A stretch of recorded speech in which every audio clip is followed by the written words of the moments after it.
Dans l'optique de favoriser le dialogue social permanent tel que voulu par le chef de l'État Félix-Antoine Tshisekedi Tshilombo, les travaux de la commission paritaire gouvernement-banc syndical de l'INAP ont été lancés le lundi par le premier ministre chef du gouvernement Samalou Kondé à l'hôtel Sultani dans la commune de la Gombe.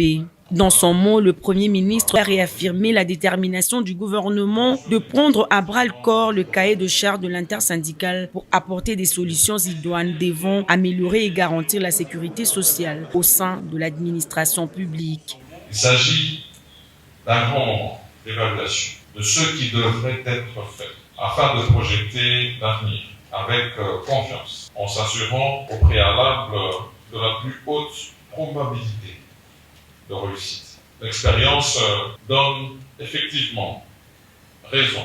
à l'option participative mise en avant par son Excellence Monsieur le Président de la République, en ce que les décisions sont mieux exécutées lorsqu'elles procèdent d'une planification harmonieuse entre les différentes parties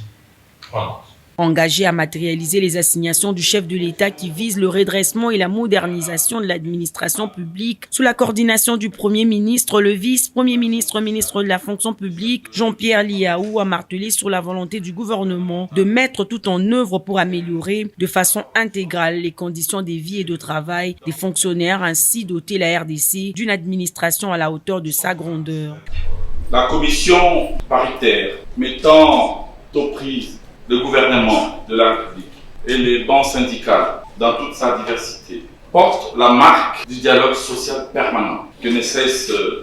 de recommander son Excellence Monsieur le Président de la République, chef de l'État. Nous avons en effet parcouru un grand chemin dans le processus de transformation de l'appareil administratif. Des grands pas ont été opérés. Essayer de reconnaître que le gouvernement de la République a maintenu le cap des engagements pris,